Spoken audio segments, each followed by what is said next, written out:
Shalom, shalom à tout le monde, Shavuot ou Mevorach. Nous allons continuer notre découverte des halachot du Ben Ishraï pour toujours mieux comprendre les bases du Nusar africain, mais aussi pour saisir les minagim des Mekoubalim.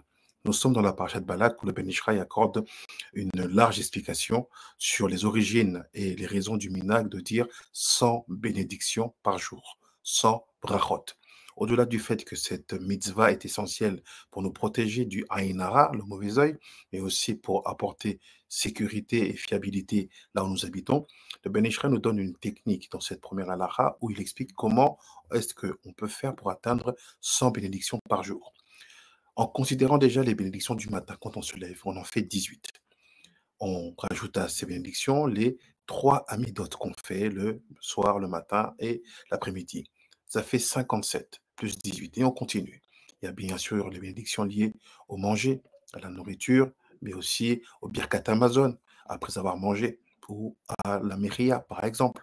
Et à ça, on peut ajouter d'autres petites mitzvot qu'on peut faire selon les circonstances. Mais des fois, on se retrouve bloqué. On se retrouve le Shabbat où la prière centrale de l'Amida est beaucoup moins longue.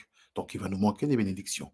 Des fois, on se retrouve aussi dans une situation de jeûne où il n'y a quasiment pas de possibilité de compter ou de comptabiliser plutôt les mitzvot et les brachot faites sur la nourriture.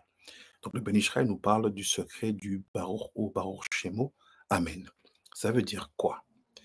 Quand vous entendez une personne prononcer une bénédiction, au moment où cette dernière dit le nom d'Akadosh Baruch Hu, vous devez dire Baruch Hu, Baruch Shemo. Et à la fin de sa bénédiction, vous dites Amen. En vous associant ainsi à sa bénédiction, vous faites en sorte que cette bénédiction dite soit aussi comptabilisée à votre compte.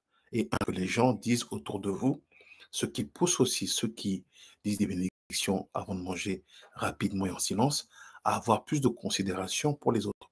Ne parlez pas dans votre barbe, dites les bénédictions lentement et de manière à ce que vos voisins puissent entendre et que ainsi ils aient la possibilité de compléter sans bénédiction. À très bientôt pour d'autres halachot.